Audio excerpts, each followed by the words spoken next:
So, hi guys, have you ever wondered what am I doing with my life? I wanted to use the H word, but God forgive me. What exactly am I doing with my life?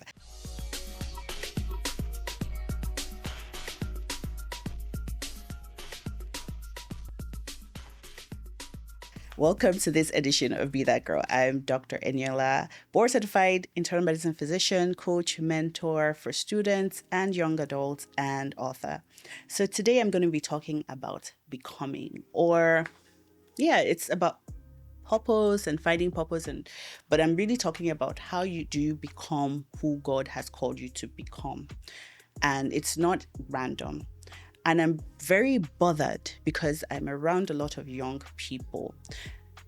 I have two sets of young people. A lot of obviously people that are pre-med already want to be physicians, so very type A personalities and know where they're going. But I also have the other, maybe you call them type C, the other group of people who are a little bit just basically clueless about life and what to do. And they haven't really built any tools of where they want to go to in life and what they want in their life. To become something, certainly to become who God has called you to be, it takes intentional steps, it takes awareness, it takes wisdom, it takes discernment, it takes knowledge. There are lots of steps to becoming something, anything that is worth something. There are two things you want. You want to become definitely who God has called you to be, but you also want to become somebody that you're proud of and then somebody that you enjoy being. Because one thing that happens, or what I've seen happen a lot, is you become someone or something that basically is who your parents have chosen for you, or who the world, through unconscious or sometimes very conscious conditioning, can kind of push you to become. There's always a trend. There's always something that is in. There's always words that you hear from TikTok or social media or all types of media, and it basically shapes your worldview, and you begin to think this is a template of what or who I should become. I think becoming starts with an actual relationship with God. Right. So let's start from like the beginning.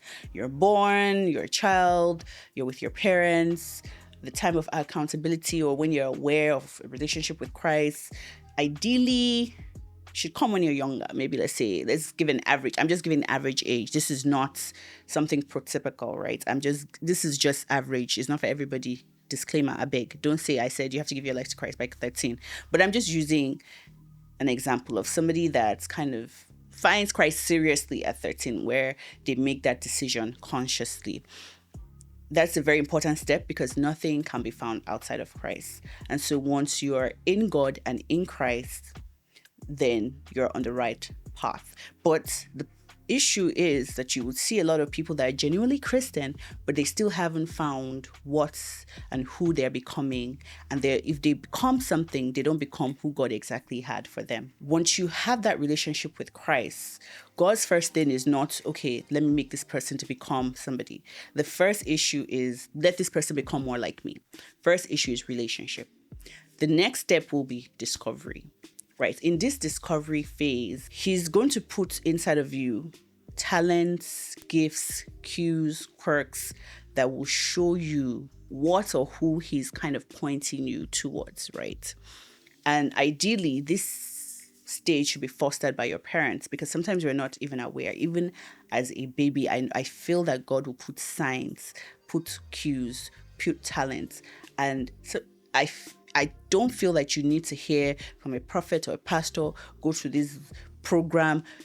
God puts these things inside of you from a very, very young age.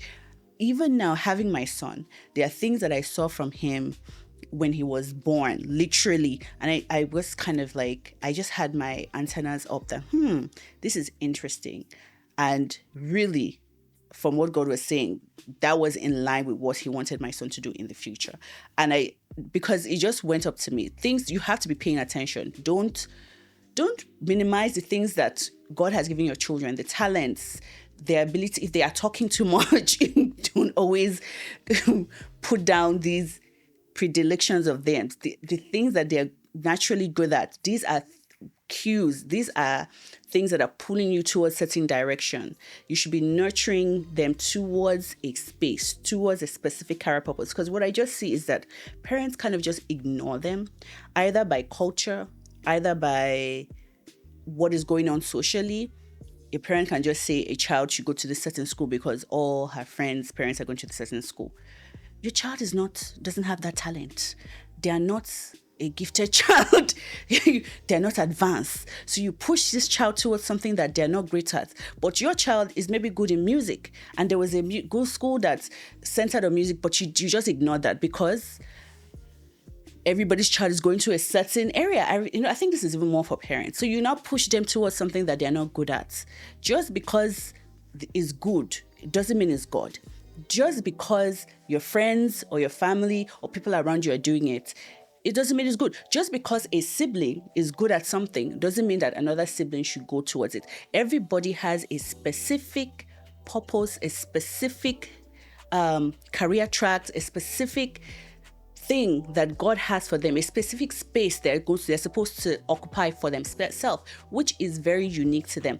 So when parents just do all this kind of blank thing, or everybody's doing nursing, or my friends' children are doing this, my friends' children are doing ballet, and you just push your children towards things they're not good at, it doesn't help in the long run. And so what happens is you have a young adult with no purpose, no direction, because the parents haven't done the work, they haven't done the work, and you're just in a vacuum. You just don't know who you're going to become in a vacuum. There are intentional steps that have to take place. First, your parents have to nurture you. First, your parents have to not push. I don't know if what was lead you. Yeah, because that's what the Lord does. He's our great shepherd and he leads us, right? The shepherd leads the sheep. So God is not pushing you. I think pushing happens when they're pushing you towards something you don't want to do. But when they're leading you, this is something that you're really good at, right? And then so they're just leading and they're just putting you in an environment where these gifts and talents will blossom. And don't tell me that, your child doesn't have gifts and talents, or you don't have gifts and talents, or predilections, or things that you like. I'm going to tell you, I think for the Gen Zs, they're kind of different. You guys are kind of different and a little bit more creative with your careers now. But I really think for us, we millennials would have been more creative if our parents were a little bit more, listen to us more, listen to those cues that God gave, and then we wouldn't have all done this accountant, lawyer, doctor type of careers that we did. I mean, I think I chose correctly sometimes, but I feel that, we would have had more creative outlets because if our parents kind of allowed us to flourish or put us in environments where we could flourish that was specifically for us. So, as I said, that's the discovery phase.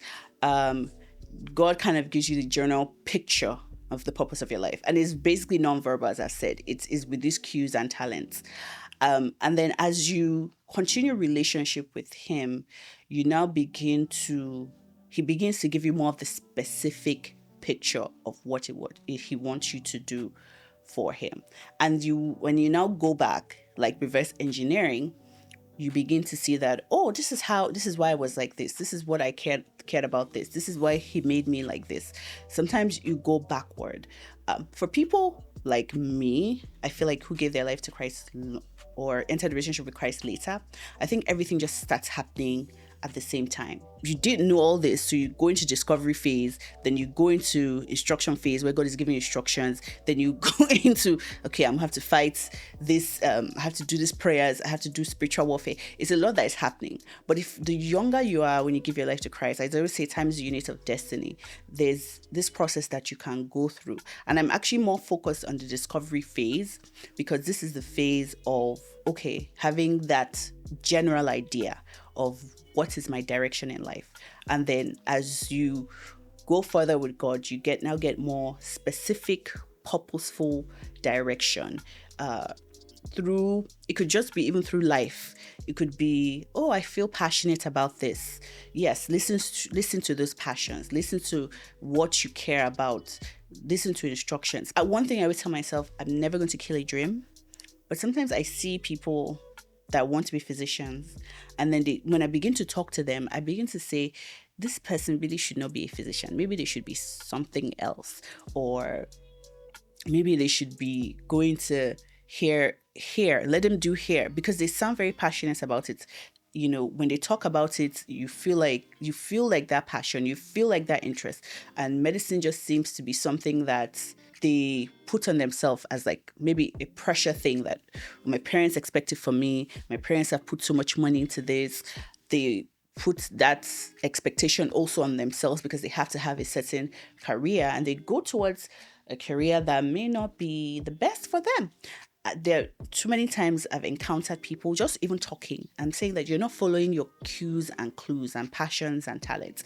And I understand the other argument that to your talents, sometimes your talents cannot pay the bills immediately. Your cues, your predilections cannot pay the bills immediately. I understand that, right? You can have a scenario where somebody's very good at music and say they want to do music, and sometimes music doesn't pay the bills until much, much later, or never actually pays the bills for a very, very long time. I'm not, I think that I'm not saying that you should just follow your passions and cues and talents without a concern for the practical things of life. However, there are ways that God will put your life to, or present your life, or organize your life, if you allow Him to, that you can continue with your passions, with your talents, but also have a purposeful career in something while you're doing your passions and talents. I'm just saying, my whole thing is that let it not just be random. Let it not just be something that society has told you to choose, or your parents have told you to choose, or it's from your peers.